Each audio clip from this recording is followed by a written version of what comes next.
दोस्तों, simple tense में कौन से हेल्पिंग वर्ब्स होते हैं, इसकी जानकारी हमने इसके पिछले वीडियो में ली थी। सिंपल प्रेजेंट टेंस की हम चर्चा कर चुके हैं। सिंपल पास्ट टेंस देखते हैं। सिंपल पास्ट टेंस में हम सपोर्टिंग वर्ब लेते हैं डीड, और दूसरा कोई नहीं। सिंपल पास्ट टेंस में सिर्फ डीड ही लेना है, सपोर्टिंग वर्ब। प्रोनाउन कोई भी रहे, आई रहे, वी रहे, यू रहे, दे रहे, ही शी इट, हाँ, मेस्सी रहे, रोनाल्डो रहे, वामन रहे, वैभव रहे, सचिन रहे, सौरभ रहे, विराट रहे, हाँ, किसी भी शहर का नाम रहे, प्रोनाउन कोई भी रहे, हमें सपोर्टिंग वर्ब कौन सा लेना है? Did, D I D, did. Supporting verb कौन सा लेना है? डीड। ओके, डू का पास्ट टेंस डीड, हमें डीड सपोर्टिंग वर्ब लेना है।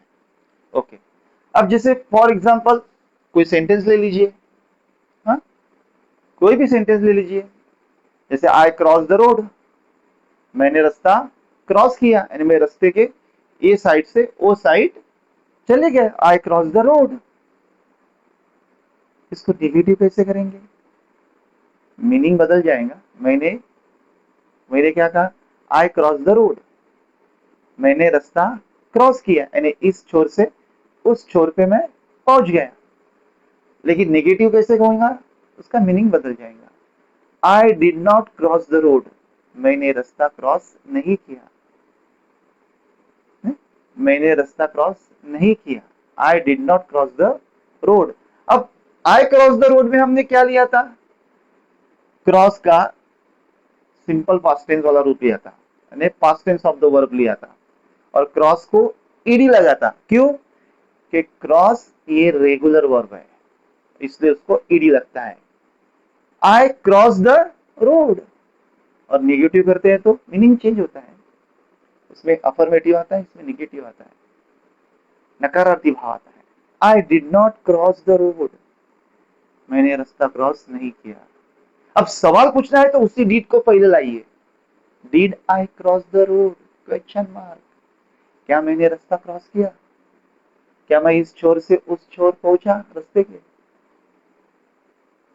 और सवाल को नकारात्मक रखना है तो did I not cross the road, क्या मैंने रास्ता क्रॉस नहीं किया? इस तरह से समझे? जैसे सिंपल पास्ट टेंस में, सिंपल पास्ट टेंस की बात कर रहा हूं। My teacher taught me English, my teacher taught, teach का past tense taught, my teacher taught me English, T A U G H T, teach का past tense taught, my teacher taught me English. ये हो गया affirmative.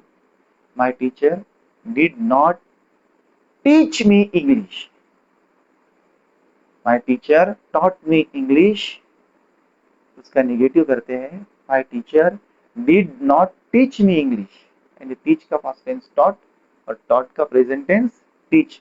My teacher taught me English, my teacher did not teach me English, negative. Did my teacher teach me English, did my teacher teach me English, affirmative. Did my teacher not teach me English, question mark, affirmative, negative. इस तरह से दोस्तों हमें simple past tense हम पढ़ रहे हैं। Subject जो होता है ना, यानी सेंटेंस, सॉरी, सेंटेंस जो होता है ना, वो इस फॉर्म में होता है, सब्जेक्ट वर्ब ऑब्जेक्ट। उसके बाद में फिर कोई प्रीपोजिशन होगा, कंजंक्शन होगा, इंटरजेक्शन होगा, हाँ, बाकी का हिस्सा होगा सेंटेंस का। लेकिन sentence generally subject verb plus object base पे होता है, एक्टिव वॉइस में सब्जेक्ट वर्ब प्लस ऑब्जेक्ट। जैसे कि ये सेंटेंस है, FIFA arrange 2022 world cup in Qatar. तो इसमें फीफा कौन है? सब्जेक्ट है। फीफा कौन है? सब्जेक्ट है। और अरेंज कौन है? वर्ब। और 2022 वर्ल्ड कप क्या है? 2022 वर्ल्ड कप है ऑब्जेक्ट, एटसेट्रा, इन कतर। तो FIFA arrange 2022 world cup in Qatar, यानी फीफा ने 2022 का वर्ल्ड कप कतर में अरेंज किया, आयोजित किया। दूसरा सेंटेंस 2022 की बात है, फुटबॉल वर्ल्ड कप की नॉलेज भी है, जनरल नॉलेज भी है इसमें। Argentina defeated France in 2022 world cup final. And 2022 के वर्ल्ड कप फाइनल में, फुटबॉल के वर्ल्ड कप फाइनल में अर्जेंटीना ने फ्रांस को क्या कर दिया? डिफीट कर दिया। डिफीट का पास्ट टेंस डिफीटेड है, यानी अर्जेंटीना ने फ्रांस को क्या कर दिया? डिफीटेड कर दिया, यानी पराभूत कर दिया 2022 के वर्ल्ड कप के फाइनल में। Argentina defeated France in 2022 world cup final. अब इसमें अर्जेंटीना कौन है? सब्जेक्ट। डिफीटेड क्या है? वर्ब। और फ्रांस क्या है? ऑब्जेक्ट। एंड दिस थिंग्स, अगला हिस्सा हो गया वाक्य का जो कंबाइन है। अर्जेंटीना ने फ्रांस को 2022 के वर्ल्ड कप में पराभूत किया। फीफा, अब ये 1930 की बात है। FIFA organise, FIFA is a subject, organise is the verb, and first world cup ये हो गया object. FIFA organise first world cup in 1930 Uruguay, at Uruguay बोल सकते हैं, ये इन उरुग्वे। 1930 में फीफा ने पहला वर्ल्ड कप उरुग्वे में आयोजित किया। ये भी जनरल नॉलेज का हिस्सा है। Messi made hat-trick in first match, इस साल की बात है 2026 की। अभी जो अर्जेंटीना ने पहला मैच खेला वर्ल्ड कप का, मेसी ने रिकॉर्ड बना दिया भाई, हैट्रिक मार दी, बल्ले बल्ले कर लिया। तो Messi is a subject, made is a verb, hat-trick is a object. Spain miss first win due to goalkeeper, Spain ने भी चमका, स्पेन के साथ भी एकदम शॉकिंग बात हो गई। क्या हुआ? स्पेन ने पूरा प्रयास किया, अपोजिट टीम को हराने का पूरा प्रयास किया, गोल पे गोल, गोल पे गोल, गोल पे गोल मारे, लेकिन अपोजिट टीम का गोलकीपर एक भी गोल होने नहीं दिया, इसी दीवार की तरह खड़ा था, बिल्कुल चट्टान की तरह खड़ा था, और स्पेन को पहला विन नहीं मिला। तो इसमें स्पेन क्या है? सब्जेक्ट है, मिस क्या है? वर्ब है, और फर्स्ट विन क्या है? ऑब्जेक्ट है।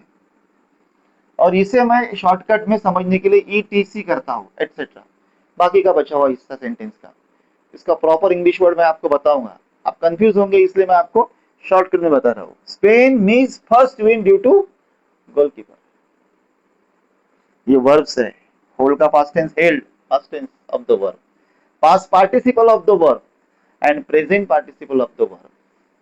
मेक का made, past tense of the verb, past participle of the verb and making present participle of the verb. Defeat का defeated, past tense of the verb, defeated past participle of the verb and defeating present participle of the verb. उसी तरह organise का organised, organised, organising. Miss का missed, missed, missing. अपन ने इसके पहले भी दो सेंटेंस देखे।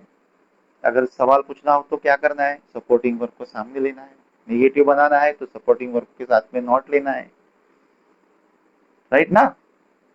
हमने पिछली बार बात की थी। Saurav, Saurav hit century, past tense है।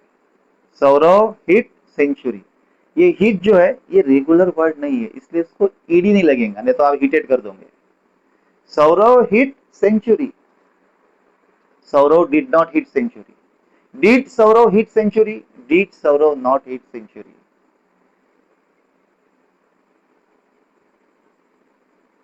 Rohan ate his apple, it का पास्ट टेंस एट, रोहन ने एप्पल खा लिया।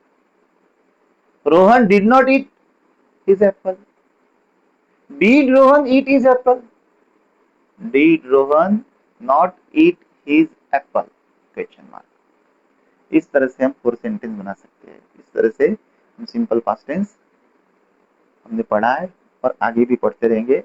बहुत जल्द हमारा दूसरा टेंस चालू होने वाला है, कंटिन्यूअस टेंस। नहीं, पहले थोड़ा फ्यूचर पढ़ लेंगे, सिंपल फ्यूचर पढ़ लेंगे, फिर उसके बाद में कंटिन्यू पूरा अंग्रेजी पढ़ना है हमको। बिल्कुल अंग्रेजी में स्ट्रांग होना है, इंग्लिश बोलना आना ही चाहिए भाई, और ग्रामेटिकली करेक्ट लिखना भी।